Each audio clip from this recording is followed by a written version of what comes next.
शिव को भगवान कहा जाता है। वह तो मैं अब मैं भी खुद समझा लूँगा कि शिव को ईश्वर कहा जाता है, महेश्वर कहा जाता है, क्या नहीं कहा जाता है, और ईश्वर को शिव कहा जाता है। लेकिन उस दिन मेरे दिमाग में कुछ नहीं था, खाली यही सुन रखा था मैंने कि शिव को भगवान कहा जाता है।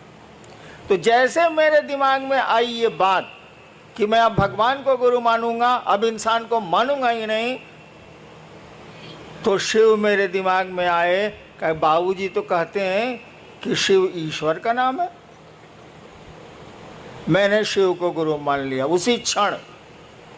नवंबर का महीना था, देखिए आज 30 नवंबर भी है, तिथि तो याद नहीं है, यही महीना था वो।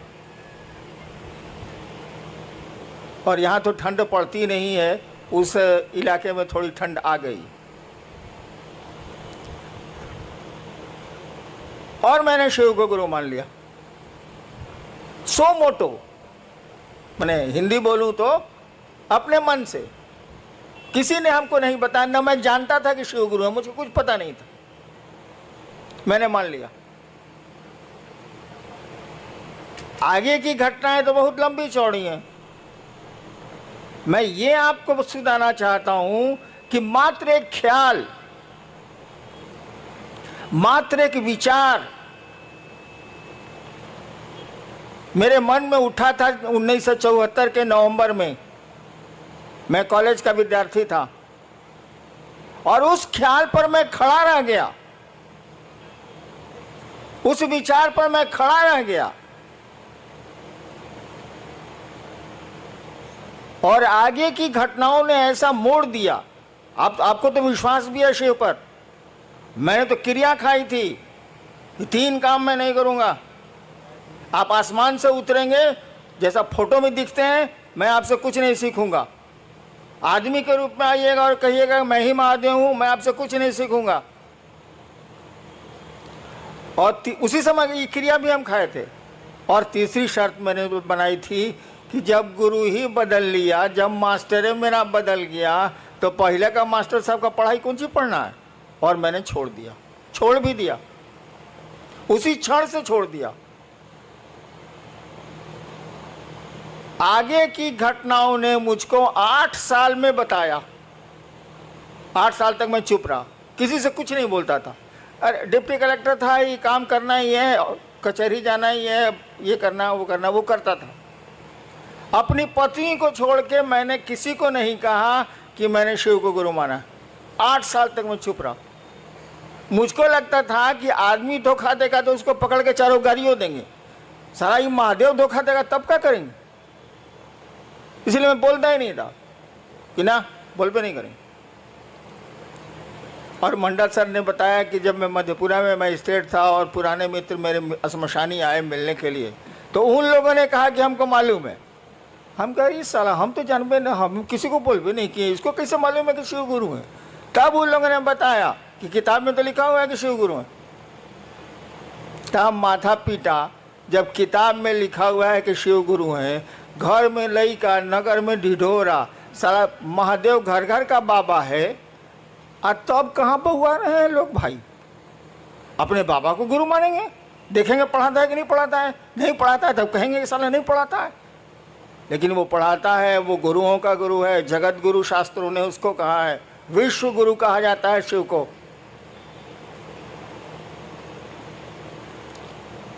और परिणाम काम करते हैं, रिजल्ट काम करता है, विचारों में ताकत जो होती है ना वो काम करती है। मैं तीसरी बार शायद सूरत आया हूं, या दूसरी या तीसरी बार। कहां कहां जाऊंगा, कहां कहां जाता हूं। अब तो शरीर भी काम उतना नहीं करता, लेकिन शिव का काम हो रहा है कि नहीं। एक बहुत बड़े पत्रकार ने मुझसे पूछा कि पूरे देश में शिव गुरु का काम चल रहा है, मैं तो घूमता हूं, इसका रहस्य क्या है। हमने कहा इसका रहस्य कुछ नहीं है। मैं कहाँ जाता हूँ, 32 साल तो सरकार में था। विचार फैलते हैं, विचार में ताकत होती है। और आज देखिए सूरत में इस कड़ी धूप में आप यहाँ उपस्थित हैं, इतने लोग उपस्थित।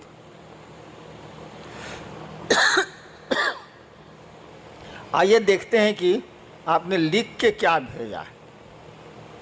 ज़्यादा देर बोलूँगा तो मैं 4 महीने से बीमार हूँ, इसलिए बीच में ब्रेक दे रहे हैं। देखते हैं आप क्या लिख के भेजे हैं। जी, आर.के. यादव, इच्छापुर, सूरत से। इनकी जिज्ञासा है कि रांची से नमः शिवाय करने के लिए बल दिया जा रहा है, क्या यह सही है? यदि सही है तो नमः शिवाय कैसे किया जाए, कृपया बताने की कृपा की जाए। शायद आर.के. यादव जी को मालूम नहीं है, लिखे हैं रांची से। रांची में पागल खाना भी है। एक कहानी है कि एक बार पंडित नेहरू जी जब प्रधानमंत्री थे तो गए देखने पागल खाना। उड़ती हुई खबर है, हम लोग सुना है। पंडित नेहरू जी जब प्रधानमंत्री थे भारत के तो गए कांके पागल खाना देखने, भारत सरकार का है ही। तो एक पागल पूछा, कौन है आप? उनसे प्रधानमंत्री जी से पूछा, कौन है आप? तो कहा कि हम जवाहरलाल नेहरू, प्रधानमंत्री भारत के। कहा हटते हैं कि नहीं यहाँ से? जे आता है यहाँ प्रधानमंत्री अपने को बोलता है, हटिए हटिए यहाँ से। यादव जी ने गलती कर दी, लिख दिया रांची से, तो वहाँ पागल खाना भी है। और रांची का लोग अमूमन जो कांके ब्लॉक है, कांके ब्लॉक में रहता है, हम उसी में पहले रहते थे, इसीलिए मेरा थोड़ा ढीला भी है। मैंने कहा है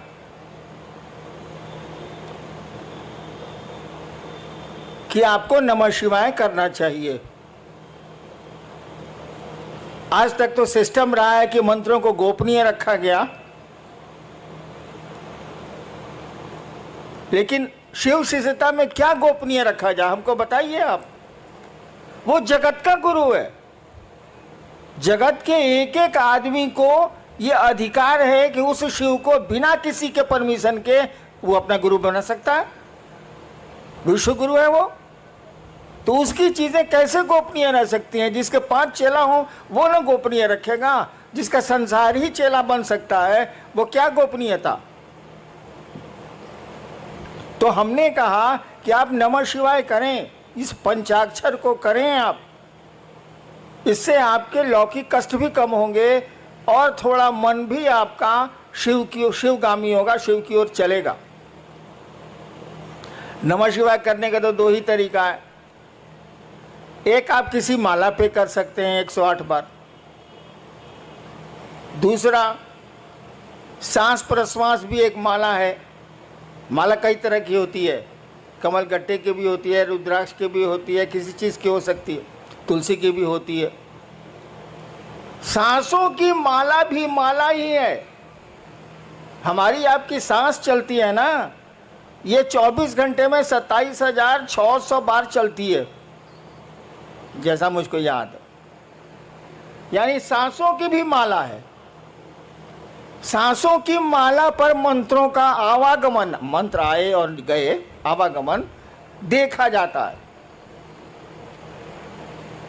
तो नमः शिवाय जो आपका शिव का पंचाक्षर मंत्र है, आपके गुरु का मंत्र है, उसको सांसों पर चढ़ाइए नमः और शिवाय सांस से जाने दीजिए। ये आप जब याद पड़े 5 बार, 2 बार, 3 बार अपने गुरु को प्रणाम करिए नमः शिवाय से। खिचड़ी मत करिएगा। बहुत लोग करते हैं क्या कि सांस पर भी कर रहे हैं और माला पर गिनती भी कर रहे हैं। मैंने स्टेशन जाने के लिए एक टांग रिक्शा पर रखे, एक टांग बस पर रखे। साले चितरा नहीं जाएगा। आप बताइए, हमको अभी स्टेशन जाना है, कल जाना है स्टेशन। हम एक टांग रखें टेम्पो में, एक टांग रखें बस में, तो मेरा क्या हाल होगा? अरे कोई एक ही सिस्टम ना अप्लाई कीजिएगा। जब मन करे आप टेम्पो से जाइए, मन करे बस से जाइए, दोनों पर एक के साथ कैसे चढ़िएगा? ठीक उसी तरह से सांसों पर अगर मंत्रों का जप होगा, उसकी गिनती नहीं होती। गिनती तो किसी की नहीं होती। रुद्राक्ष के माला की भी गिनती नहीं होती, क्योंकि गिनती किया हुआ है, तो गिनती कुछ ही कर रहे हैं।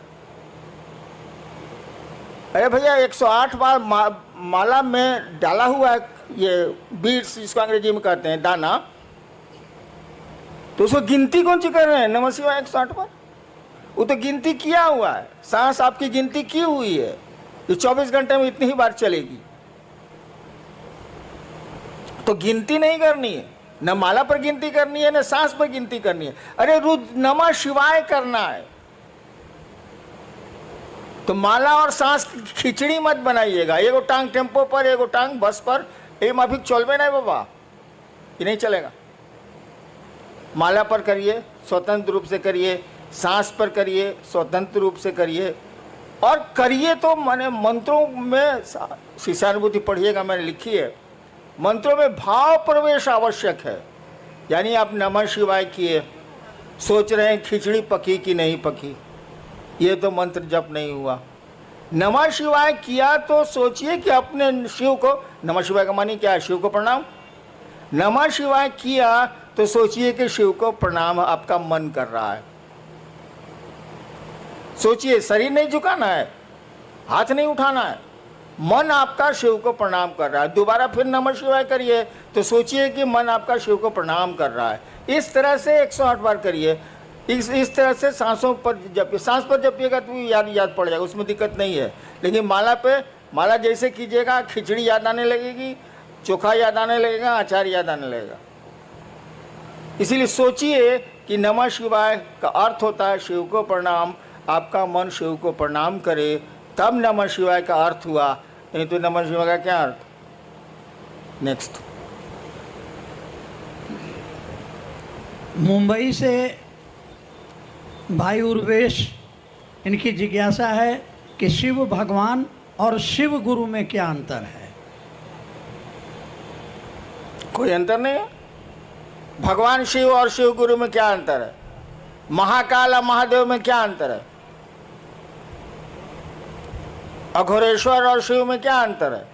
अरे एक ही सत्ता के कई काम हैं, इसीलिए कई नाम हैं। सत्ता तो एक ही है। मैं ही हूं, मैं एक हरिनारायण। मैं सरकार में ज्वाइंट सेक्रेटरी भी था, गाड़ी भी अच्छी चलाता हूं, पिस्टल भी बढ़िया चलाता हूं। तो आप कहेगा कि एक बार मैं गया था सीवान, तो गाड़ी खुद चला रहा था, एडीएम था उसमें पटना में। मैं सीवान गाड़ी बैक कर रहा था, बाजार का दिन था, कुछ महिलाएं थी, हमको कोई चिंता, गांव कितना जाते हैं हम। तो पीछे से किसी महिला ने कहा, ए ड्राइवर साहब लौको तो नहीं खे। हमारा साथी बगल में बैठा हुआ था कि ए बॉस, आपको तो एडीएम से ड्राइवर बना दिया, तो जैसा काम कीजिएगा वैसा ही नाम न होगा। तो शिव गुरु और शिव भगवान शिव या कोई शिव का जो रूप है, सभी रूप उन्हीं के हैं, उसमें कोई फर्क नहीं पड़ता है, काम अलग अलग है, सो दिमाग में रखिएगा। गुरु से मांगिएगा तो जो चीज़ आपको आपके लिए गड़बड़ हो जाएगी भविष्य में, वो नहीं देगा। महादेव से मांगिए तो लोग की शक्ति दे दिया ना, रहा न कोई रोन हरा। क्या मांग रहे हैं, किससे मांग रहे हैं, एक ही आदमी वो। गुरु से मांगिएगा तो वही देगा जो आपके लिए शुभ होगा। महादेव से मांगिएगा तो मांगिए, वहाँ पहुँच हो गई तो जो मन करे सो ले लीजिए, लूटा जाइए चाहे लूट लीजिए। महाकाल से मांगिएगा तो उतना किसी से दोस्ती करता है ना दुश्मनी करता है, कालनी संगी होता है, उसकी संगति किसी से नहीं होती है। कहा जाता महाकाल तेरी दया भी छलना है। महाकाल से दया मांगिएगा तो वो छल देंगे। कहे काल किसी का दोस्त होता ही नहीं, न किसी का दुश्मन होता है न किसी का दोस्त होता है। सत्ता तो वही है, एक ही शिव हैं, वही ज्ञानदाता के रूप में गुरु हैं, वे ही महाकाल हैं, वे ही सब कुछ। नेक्स्ट। ये सूरत पांडेसरा जगह है, भाई आशीष सिंह हैं, इनकी जिज्ञासा है कि आओ चलें शिव की ओर, इस पंक्ति का भावार्थ समझाने की कृपा करें। भावार्थ, शब्दार्थ नहीं बुझा रहा है। एक बार ऐसे ही हमने बोल दिया था, कैद मांगी थी रिहाई तो नहीं मांगी थी। अब चर्चा में इस पर जिज्ञासा हो गई हमको कि इसका क्या अर्थ हुआ। हमका महाबकलोल है सब। अरे कैद मांगी थी, मैंने जेल मांगा था, इस साला हमको छोड़ काहे दिया? ये पूछना क्या है? कैद मांगी थी, रिहाई तो नहीं मांगी थी। हम कहा था कि महादेव से कहा है कि हमको बांध के रखिए अपने शिव भाव में, आप छोड़ देते हैं तो धरती हमको पेर देती है। इसीलिए कहा था कि कैद मांगी थी, रिहाई तो नहीं मांगी थी। ठीक उसी तरह से मैं एक दिन चर्चा करके उठा, नहीं उस दिन मैं कुछ बोला ही नहीं। अचानक हमने कहा किसी को कुछ कहना है, तो कोई कुछ नहीं बोला। तो हमने कहा हमको कुछ कहना है, और हमने एक शब्द कहा था, एक वाक्य कहा था, आओ चलें शिव की ओर। वही आजकल आपका स्लोगन भी हो गया है, आओ चलें शिव की ओर। मैंने ही कहा था ऐसे ही कि आओ चलें शिव की ओर। अरे धरती पर आए, यहाँ से जाना है ही, यहाँ बहुत सारा काम करते ही करते हैं हम लोग। एक काम और करें कि मन को समझा लें कि चलो शिव की ओर यार, कहाँ फंस गए हो? दुनिया में रहो जरूर, लेकिन दुनिया के राह हो के राह मत जाओ, बहुत खराब स्थिति। आओ चलें शिव की ओर, इसका भावार्थ बहुत गूढ़ है, बहुत गूढ़ है। उस स्टेज पर आपको जाना होगा, तभी समझ में आएगी बात कि आओ चलें शिव की ओर। एक सुदूर क्षितिज से आती हुई मध्यम मध्यम आवाज़ है जो इंसान को बोल रही है, आओ चलें शिव की ओर। उस आवाज़ को कोई सुन पा रहा है, कोई नहीं सुन पा रहा है। नेक्स्ट। मुंबई से हैं भाई रामनाथ ठाकुर जी। साहब श्री कहते हैं कि शिष्य भाव जागरण के लिए, हे शिव आप मेरे गुरु हैं, मैं आपका शिष्य हूँ, मुझ शिष्य पर दया कर दीजिए। इस मूक संवाद को प्रतिदिन बारंबार संप्रेषित किया जाए। कुछ लोग कहते हैं शिव दया शिष्य भाव के साथ ही मांगने पर गुरु दया करेंगे। कृपया स्पष्ट किया जाए कि दोनों विरोधाभासी क्यों लगते हैं। ये बात ही, सवाल ही हमको स्पष्ट नहीं हो रहा है। क्या इसका अर्थ क्या हुआ? सवाल का अर्थ क्या हुआ? अरे आप समझाइए ना, क्या इसका माने हुआ? एक पक्ष कह रहा है कि गुरु से दया मांगिए, प्रतिदिन संप्रेषित कीजिए। दूसरा व्यक्ति कह रहा है कि जब तक आप भाव से नहीं मांगिएगा आपको दया नहीं मिलेगी। इतना ही बात ना है? जी जी। सुन लिया ना? एगो साधु जी थे, तो उनको गांव वाला लोग बुलाया कि आइए, बड़ी दिन से आप गांव के बाहर रहते हैं पहले के ज़माने में, आज गांव में के आपके सम्मान में एगो प्रीति भोज देंगे, मैंने खाने पीने वाला प्रीति भोज। आप नहीं दे रहे हैं हमको, लेकिन उस साधु को दिया था। आया तो साधु आया तो कुछ तो सवाल जवाब होबे न करेगा। तो कुछ लोगों ने पूछा कि बाबा बताइए भगवान है कि नहीं है? तो साधु बोला कि कौन लोग कहते हैं कि भगवान है, जरा हाथ उठाएं। तो हाथ उठा कुछ। कौन लोग कहते हैं कि भगवान नहीं है, वो लोग हाथ उठाए। तो कुछ लोग हाथ उठाया। कहा कि आप लोग दोनों आपस में समझा लीजिए, हम जाते हैं। तो दो तरह का बात, तब दो तरह का बात है, दोनों आपस में समझा लीजिए, हमारी क्या जरूरत है भाई साहब? क्या सवाल है? वही है कि दया के साथ। अरे बेवकूफ, वो सब आपको नहीं बोल रहे हैं हम भी वही हैं, प्रश्नकर्ता को बोल रहे हैं। अरे भाव क्या है भाई? पत्नी का भाव है आप में, पुत्र का भाव है आप में, पिता का भाव है आप में, है? मेरा का भाव है कि आपकी चप्पल कहाँ है, आपके पॉकेट में पैसा कितना है, आपका घर कहाँ है, घर कौन सा है, सब पहचानते हैं आप। पैसा नहीं बोल रहा है कि ये भैया ये भैया ये भैया हम 502 रुपया बनी। आप जानते हैं कि 502 रुपया मेरे पॉकेट में है, इसलिए कि आपका पैसा है वो। एक चीज होती है विचार, एक चीज होता है भाव। विचार दिमाग से उठते हैं, थिंकिंग है विचार, थॉट है, यह विचार कि हे शिव आप मेरे गुरु हैं, एक विचार है ये। लेकिन देखिए वाक्य में, हे शिव आप मेरे गुरु हैं, ये मेरा आपका छिप रहा है। जहां मेरा सामने आया कि मेरे गुरु हैं, तब फिक्र हो जाएगी कि मेरी चप्पल कहाँ है, मेरा महादेव कहाँ है। और जब ये बात आपके दिमाग से दिल में उतरेगी तो भाव है। भाव कुछ नहीं है बाबू, जो बात दिल से उठती है वो भाव है, जो बात दिमाग से उठती है वो विचार है, और कुछ नहीं है। तो कहा गया कि विचार को बार बार अपने दिमाग में आने दोगे तो ये दिल में प्रवेश कर जाएगा। उदाहरण दें, हम लोग बहुत जगह अफसर रहे हैं, बाबूजी भी अफसर रहे हैं, तो बदली होती रहती थी, अफसर कॉलोनी थी।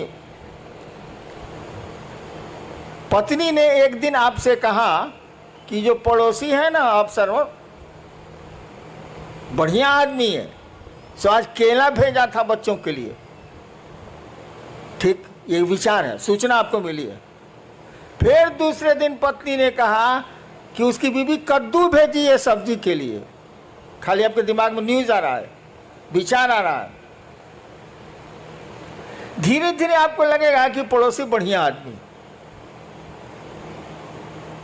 एक दिन आपकी पत्नी ने कहा कि देखिए ना उसको बुखार लग गया है उनके बचवा को, तो आप कहेगा चलो दिखाते हैं।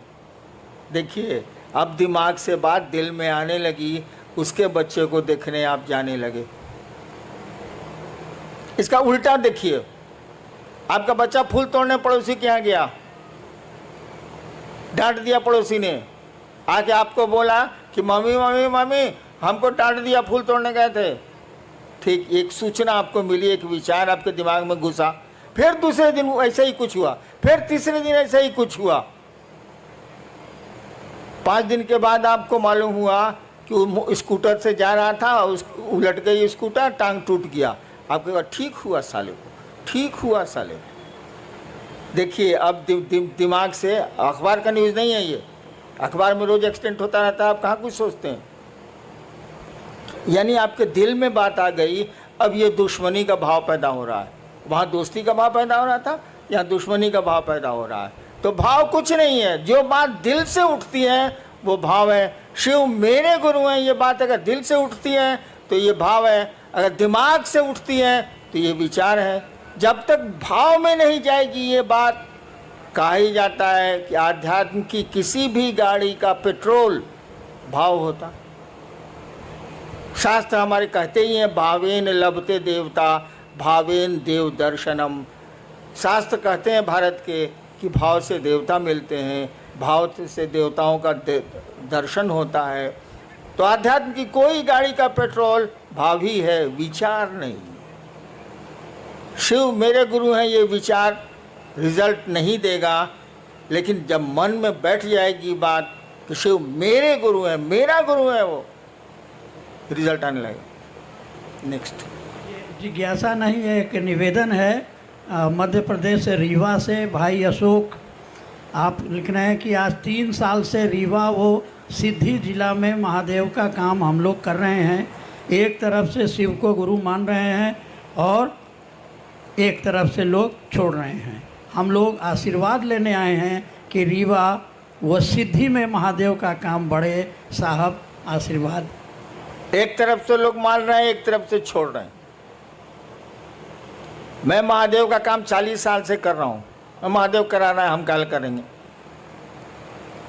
कितने आए कितने गए। अंग्रेजी में एक कविता है, मेन में come and may go, main मे गो।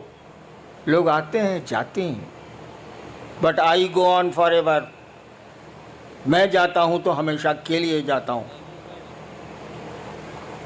तो किसकी चिंता करोगे, कौन आया कौन गया।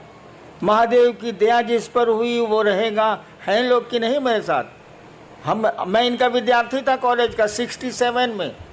यही मंडल जी पढ़ रहे हैं जिज्ञासा। इनको मैं ज़बरदस्ती, उस समय शिव गुरु नहीं थे मेरे, ज़बरदस्ती एक दिन श्मशान ले जाता था और दूसरे दिन कब्रिस्तान ले जाता था। 1 साल कंटिन्यूअस ये जबकि मेरे प्रोफेसर लेक्चरर थे, मैं विद्यार्थी था इनका फर्स्ट ईयर का। इनको मैं ही पकड़ के ले आता, चलिए मसान। तो जिसको टिकना है वो टिकते ही हैं, जिसको नहीं टिकना है उसको कितना टिकाओगे। हाँ, महादेव से दया जरूर मांगो कि सभी टिकें, सभी रह जाएं, कोई छूटे नहीं, कोई टूटे नहीं। कोशिश तो हम लोग यही होनी चाहिए। करो, आगे बढ़ो। भाई मनोज सिंह है सूरत से। क्या शिव को गुरु बनाने के उपरांत भी पारंपरिक गुरु दीक्षा लेना आवश्यक है? किसी भी अनुष्ठान या मुहूर्त में लोगों द्वारा पारंपरिक दीक्षा द्वारा शरीरधारी गुरु द्वारा गुरुमुख होने का दबाव बनाया जाता है। भाई मेरे भी बिया में बनाया था। आप यही नहीं कह रहे हैं कोई सब अनुष्ठान करने के पहले पंडित मैंने कहा जाता है कि आपके गुरु कौन है। मेरी शादी है स्टेट में है, चली गई पत्नी मेरी शादी में भी यही हुआ था। स्टेट का पंडित था, पंडित जी थे बेचारे, मर गए, कहा हम था। बोले आपके गुरु बउआ जी कौन है? तो हमारी तो बोली तो भाई सिवान वाली थोड़ी खराब है। हमने कहा कोई साला मेरा गुरु नहीं है। तो लोग बका गया कि लड़का है ब्याह के मंडप पर बैठा हुआ कहता है कोई साला मेरा गुरु नहीं है। तब मेरी पत्नी से पूछा, उसमें पत्नी हुई नहीं थी, वो होने वाली थी 2 घंटे के बाद। पत्नी से पूछा कि आपके गुरु कौन है? बोले कोई नहीं। तो पंडित जी बोले कि चलिए शिव को गुरु मान लीजिए। हम कहा मैं नहीं मानूंगा। पत्नी ने कहा हम मान लेंगे। इसीलिए बाद में कहती थी कि आपसे हम सीनियर हैं। हम कहा तुम ब्याह करने के लालच में मानी हो, हम लालच में नहीं माने। हाँ, तो हम बिना गुरुए के ब्याहो कर लिया, तुम इसी की चिंता में पड़े हो जी। बट इससे बड़ा कोई अनुष्ठान होता है ब्याह से ज्यादा बड़ा? मस्ती करो, कहो कि शिव मेरे गुरु है। दीक्षा की क्या जरूरत है? गुरु की दया ही दीक्षा होती है।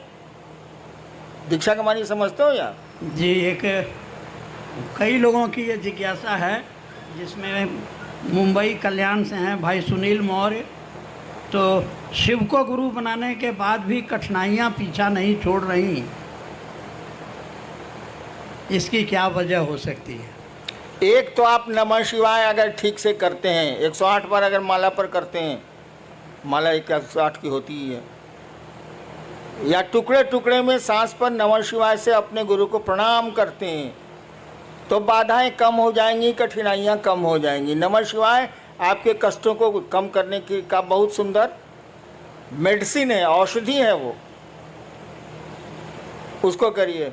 और जहाँ तक कठिनाइयों का सवाल है, जान लीजिए इस जगत में कोई आया है तो उसको ज़िंदगी में अच्छी खराब दोनों सड़कें मिलनी ही मिलनी है,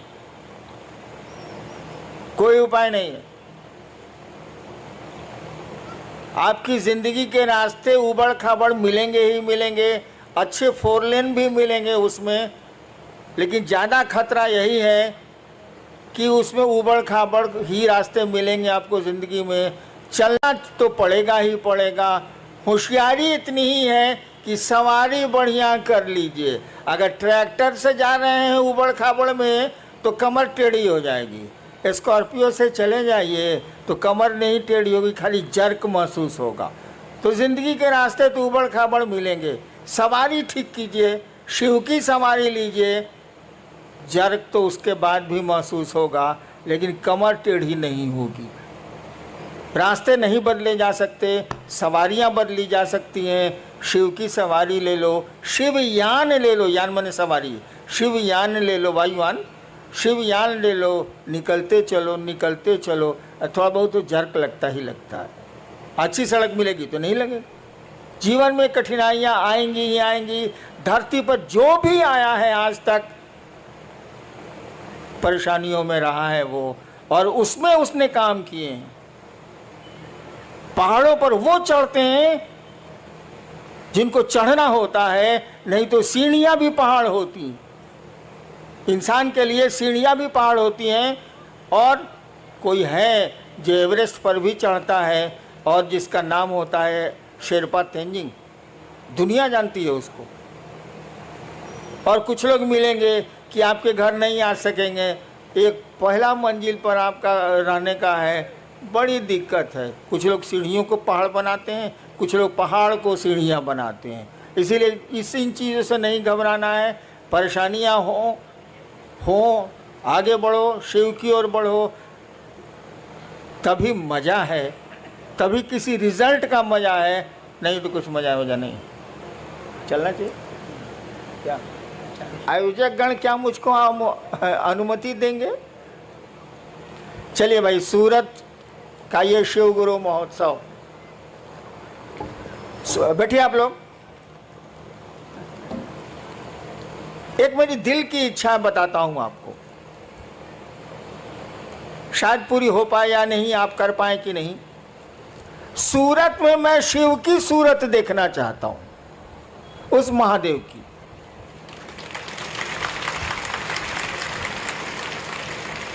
जैसे सोमनाथ है ना, सूरत में भी मैं शिव की सूरत देखना चाहता हूं, लोगों के दिलों में शिव को देखना चाहता हूं। आप मदद करें, आप सहयोग करें, महादेव दया करें। आपको प्रणाम। भजन शुरू करो। रेडी?